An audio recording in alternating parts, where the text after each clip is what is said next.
Hello YouTube, and welcome to another video by HVAC Zach here. Well, obviously we're not doing HVAC today. Working on the RV here. This is my 1994 Holiday Rambler Endeavor diesel pusher RV. It's the Oshkosh chassis series, which Oshkosh is the heavy line chassis that they built, and this is a really nice RV, and it's got the Allison MD3060 transmission in it, and it has the WTEC2 Allison control ECT control module, electronic transmission control. Anyway, this guy's failed on me here. What's happening is I went to start this the other day, and basically when I turn the ignition on, it'll light up here for a little while, and eventually it's going to start flaking out on me here, if we can get it to do it. There it goes. And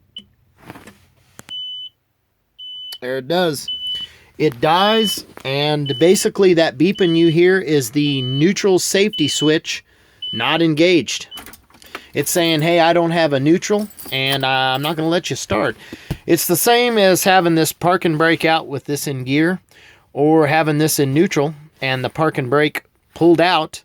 It's going to do the same thing. It's going to beep. That's going to engage that relay that you're hearing, and that beeping sound by the vehicle control module box, the Allison vehicle control module box, which is mounted right here under the foot feed pedals. If I can get my light out, I'll show you guys.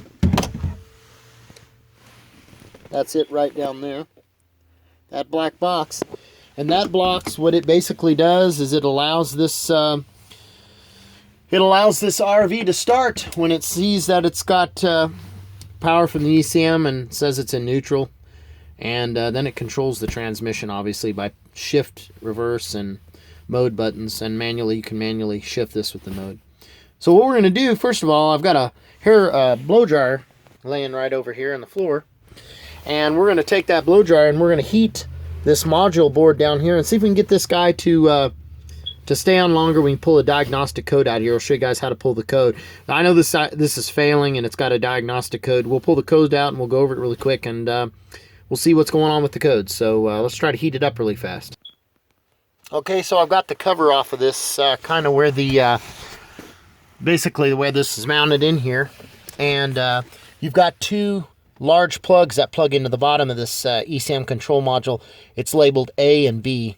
And plug A has kind of a different color back on the plug. It's kind of an all black with blue stripes, and plug B's got white on the back with blue stripes. And there's actually a test procedure. You can go through the pins and test voltage and everything.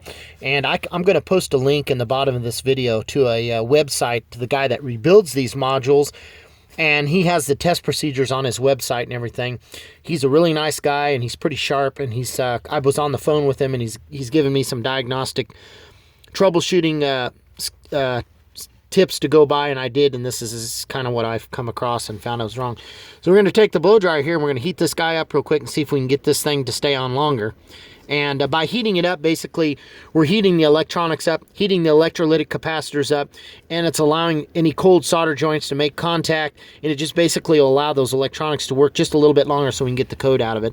So if you're in an emergency situation and this guy fails on you, this is something you could do to get yourself home real quick, or get in a parking lot where you can get it towed, and then get it off the road or something. If you got a generator on the RV, you can start it, run an industrial heat gun or just a blow dryer, and heat this up to where you can get it to work again. So I'm going to go ahead and start heating this up and see if we can get it to work here.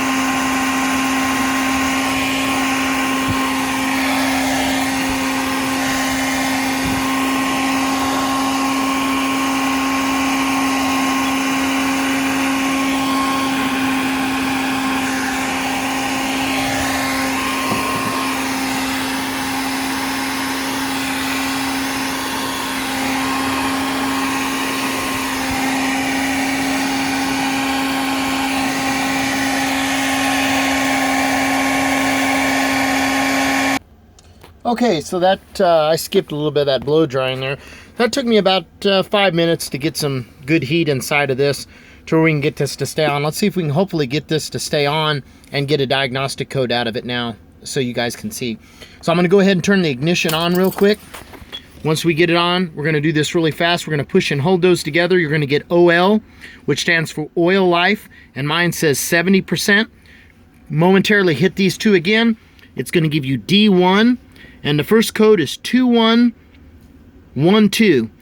2112 is a power supply failure internal into the module. So that tells me one of the power supplies has failed. We're going to go ahead and push mode again, and that's going to give you D2, so it's diagnostic 2, and that's the fatal 6932. So 6932 means bad ECU control module. So once you see this 6932, and then you can push neutral and it'll take you right back out of this and put you back to the that's what the normal display should show, neutral, neutral. And then when you start the RV, you'll have drive, neutral, reverse, and this thing will work like normal. Now it's stay on now because I've heated it up, and the heat is helping the electronics stay on longer. So this guy has failed. So I'm gonna go ahead and take this guy out of here, get it sent off, get rebuilt, and hopefully I'll be able to use the RV again without no issues. So, well, you know how an RV is kind of like a boat.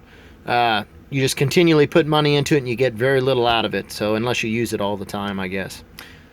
But anyway, YouTubers, thanks for watching the video. And I'm going to go ahead and sign out of here now. And hope 2021 is going to be a better year than 2020 was.